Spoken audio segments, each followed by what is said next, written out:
Welcome to Daily Book Dive. This audio session interprets the book Thinking, Fast and Slow by Daniel Kahneman, the first psychologist to win the Nobel Prize in economics. In this book, Kahneman presents a revolutionary perspective against traditional economics. In many cases, people are not rational, and bias is an inherent flaw of humans. Daniel Kahneman currently remains a professor of psychology at Princeton University. His winning of the Nobel Prize in 2002 was sensational. As mentioned before, this was the first time the Nobel Prize in economics was awarded to a psychologist. Why did Kahneman receive the Nobel Prize? Because he was a pioneer in integrating psychological theory, psychological experiments with economic research. His award-winning research topic was about human behavior and decision-making under uncertainty. Traditionally, economics assumes that humans are absolutely rational decision-makers, based on which a series of theories and statements are derived. However, Kahneman's research shows that this assumption is flawed. People are not entirely rational when making decisions. Thus, Kahneman pioneered a new branch of economics, behavioral economics. Behavioral economics combines psychological theory with economic analysis, focusing more on factors that traditional economics overlooks, such as human behavior, cognition, emotions, psychology, personality, etc., and how they affect individual and group economic decisions, thereby influencing the functioning of economic organizations and systems. Kahneman's involvement in founding behavioral economics has made it one of the fastest-growing and most popular branches of economics in recent years, producing several Nobel Prize winners in economics, including Richard Thaler in 2017. Moreover, it was Kahneman's influence that shaped Thaler's representative theories like mental accounting and the framing effect. Thinking, Fast and Slow is Kahneman's seminal work and a classic text of behavioral economics theory. Its pioneering contribution is the division of human thinking into two systems, fast and slow thinking, or as the author himself puts it, System 1 and System 2. System 1 is an intuition-based, unconscious thinking system, while System 2 requires active control and is a conscious thinking process. In human decision-making patterns, both systems play a role, but due to the laziness of System 2, System 1 often takes a dominant position. Yet, the intuitive thinking pattern of System 1 has various flaws, leading to biases and errors in human decision-making. We should consciously compensate for these deficiencies, using slow thinking to supplement fast thinking, which benefits decision-making quality. Next, let's interpret the three key contents of the entire book. First, under the premise that both System 1 and System 2 are active, what are the characteristics of human thinking? Second, if System 1 dominates in decision-making, what biases and errors it may cause. Third, how to use System 2 to avoid the biases and errors brought by System 1 and improve our thinking. Let's first look at the first key content. Under the premise that both System 1 and System 2 are active, what are the characteristics of human thinking? We have already talked about the differences between System 1 and System 2. Among them, System 1 is the intuitive system, operates quickly, does not consume much brain power, and does not require conscious control, which can be called fast thinking. System 2 is a non-intuitive system, consciously operates, requires sufficient focus, active control, and can be called slow thinking. It sounds a bit abstract, but let me give you an example. When you see a photo of a lady with black hair, glaring, and looking young, these judgments are almost automatically completed for you, unconsciously and effortlessly, which is System 1 in action, your fast thinking. But when you face a multiplication problem, such as 17 times 24, you might know the approximate range of the answer. But unless you are among the few who have received special training, if you don't spend some time to calculate, you cannot get the correct answer. This calculation process for you requires concentrated attention, deliberate and effortful execution, and following certain methods, which is System 2 in action, or slow thinking. However, System 1 and System 2 are not actual entities, nor are they specific parts of the brain. They are two different modes of thinking. We talk about System 1 and System 2 simply to make them easier to understand. By now, you should have a general understanding of System 1 and System 2. Simply put, System 1 relies on intuition, and when humans face environmental stimuli, they directly select associated content from their past experiences and memories. It does not go through a rational deduction or calculation process, but reaches conclusions directly through intuition.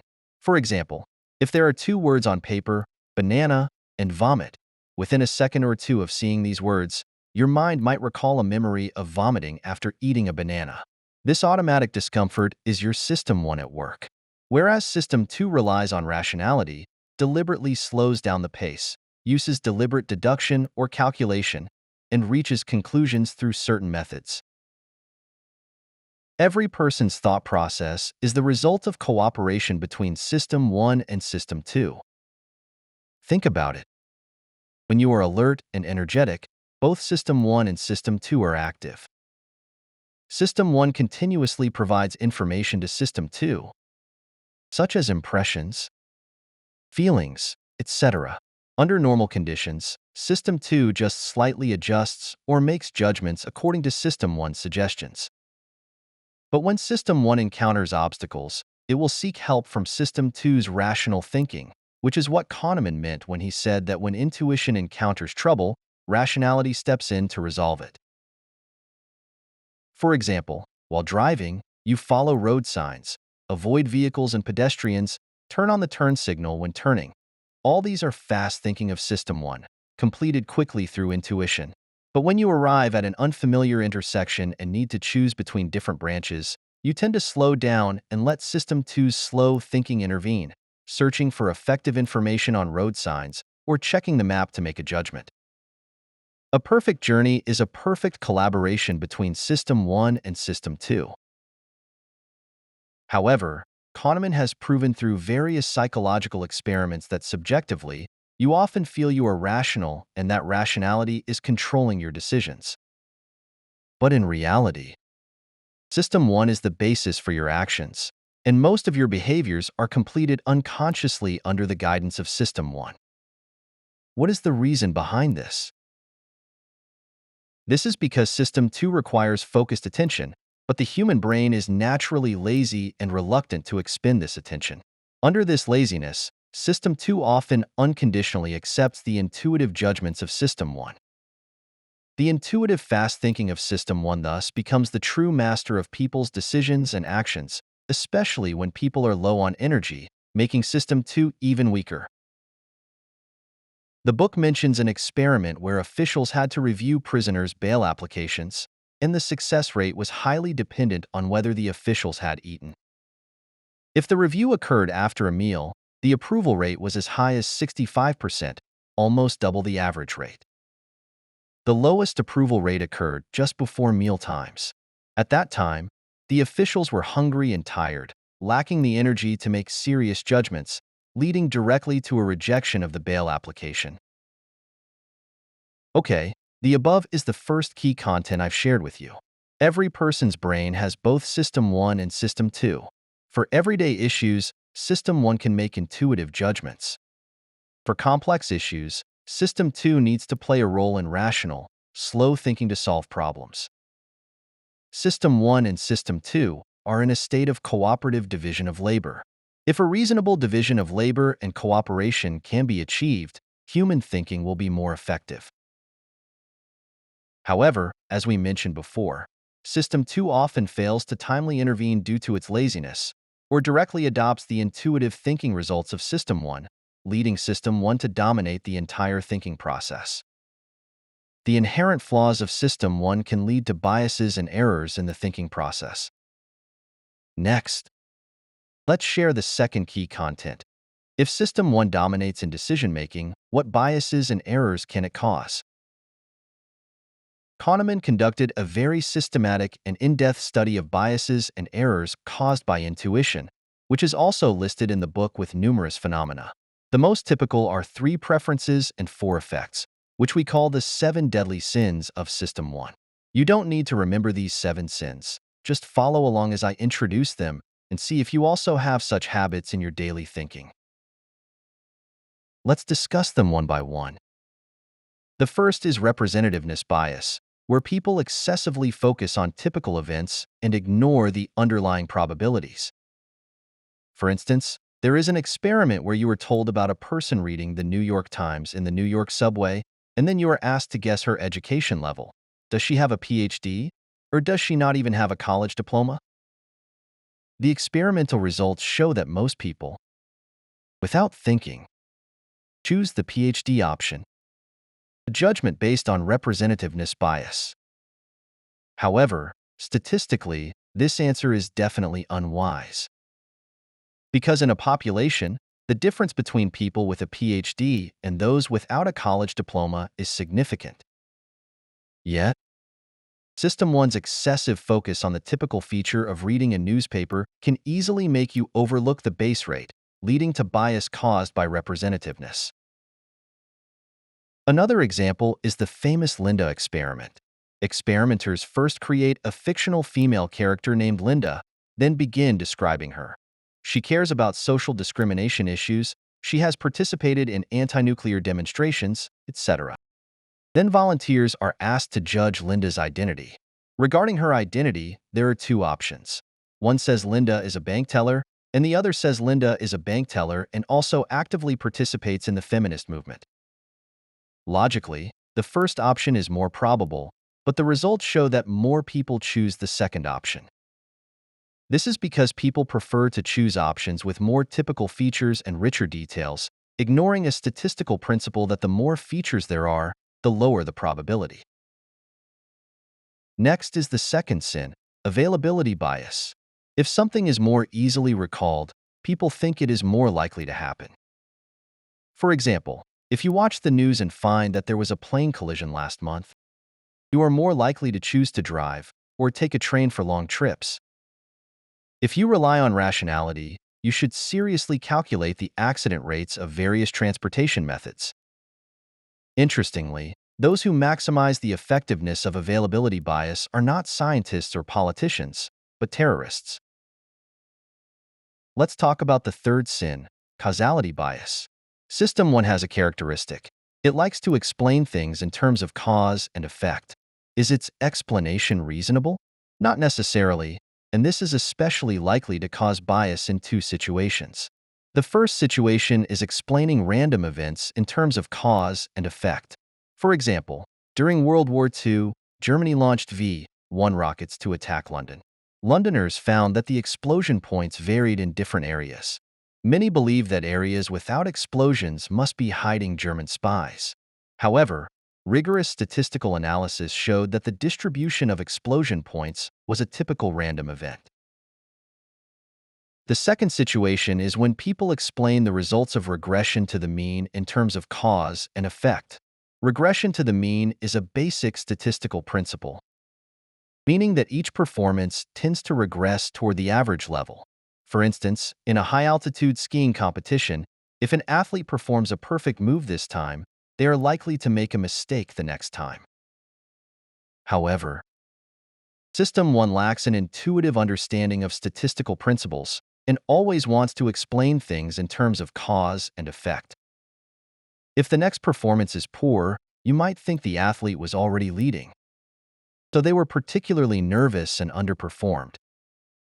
If the next performance is better, you might think the athlete had already scored high, was relaxed, and could perform better in competition.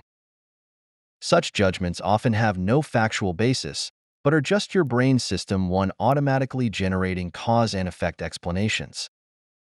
The cause of causality bias may be related to the rationalizing nature innate in humans, where everything seen and known needs a plausible explanation.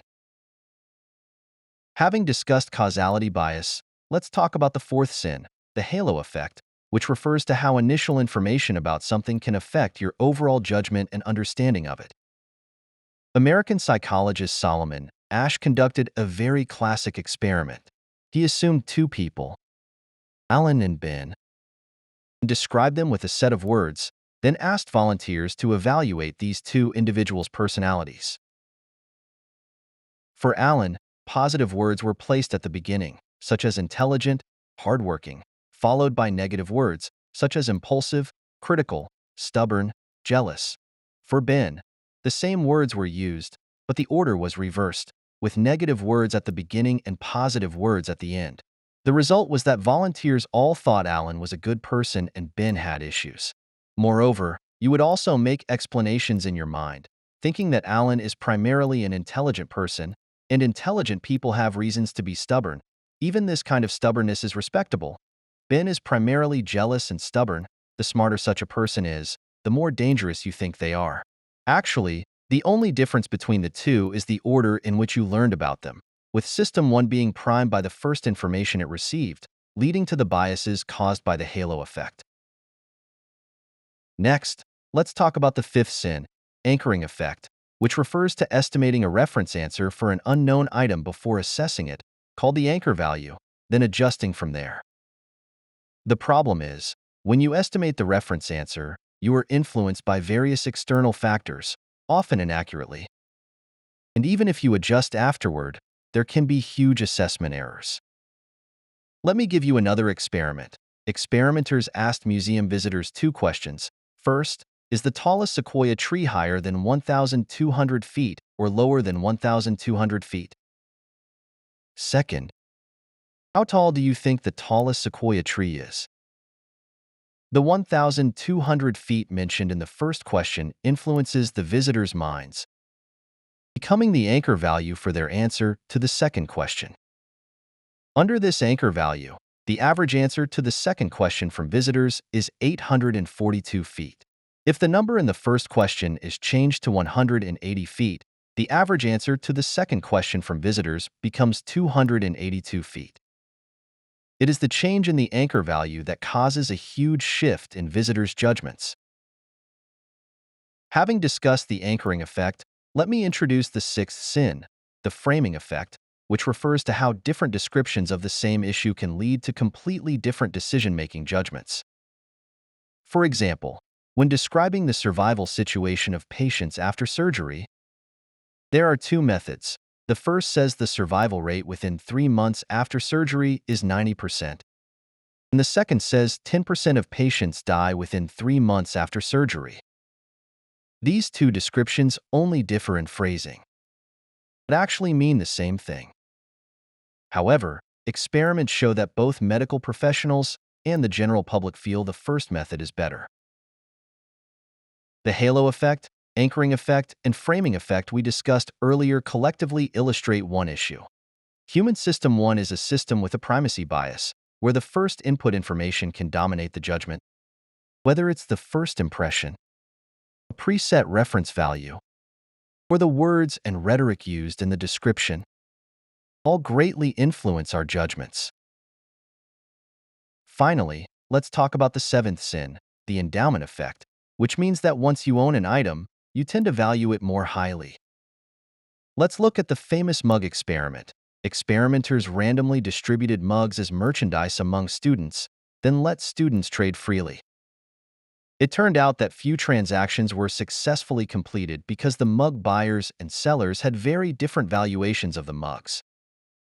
The median price estimated by sellers was $5.25, but the median price estimated by buyers was only $2.25.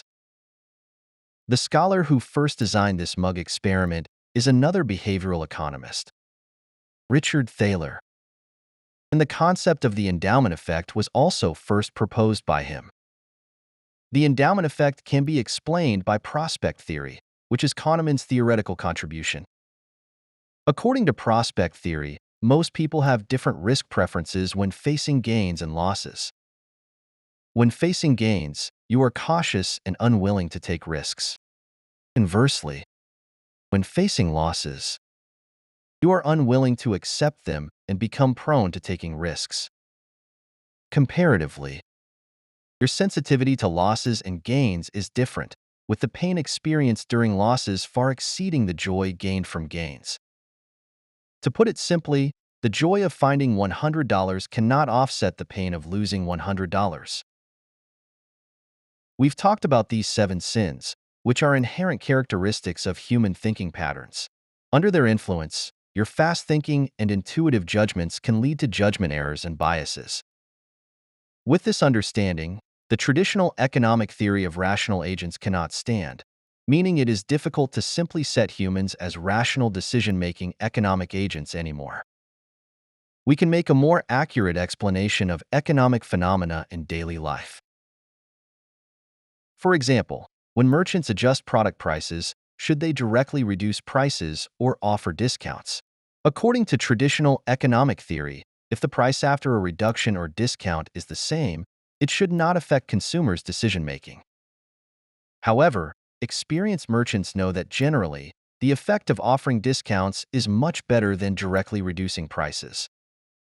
Why is that? Because when offering discounts, the original price of the product is included. According to the anchoring effect, the original price will influence consumers' brain valuation of the product, forming a relatively high anchor value. Consumers will feel that the discounted price is very reasonable, making the transaction more likely to succeed.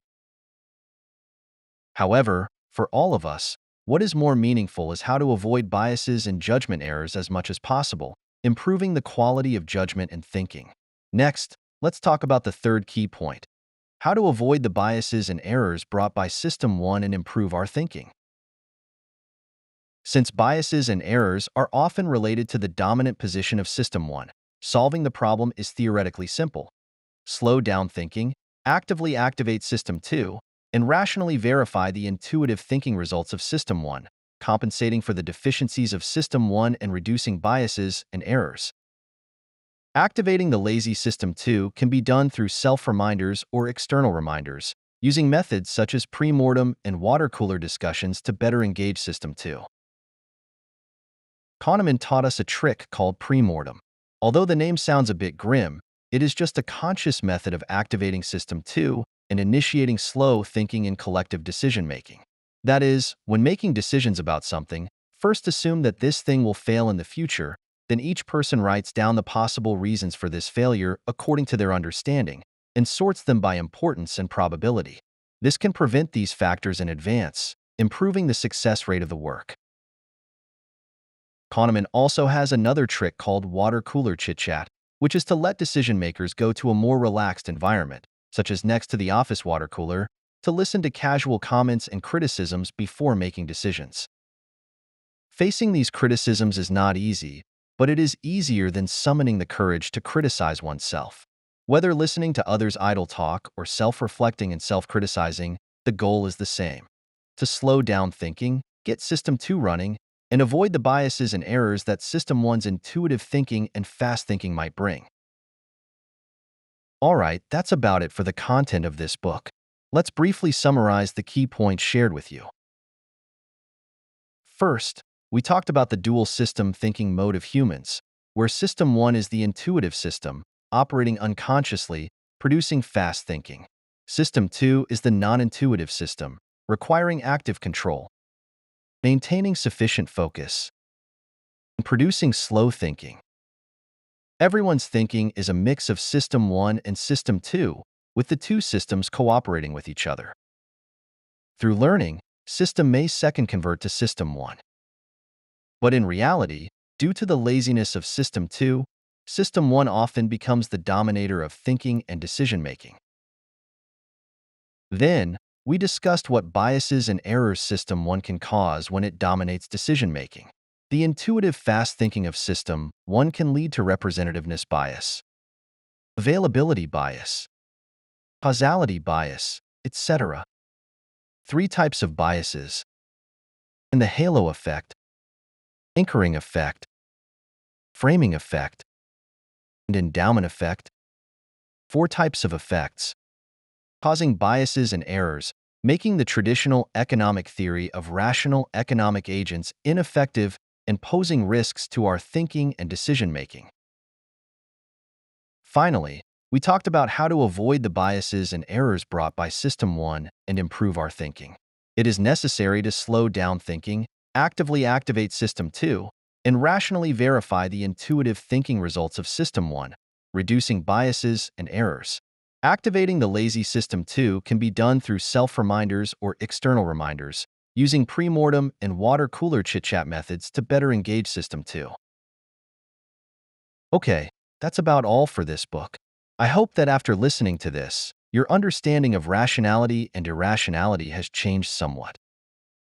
Mainstream economics' assumption of rational agents has long been considered an unquestionable axiom, convincing us that every decision we make is based on rational calculation, aligning with the goal of maximizing personal interests.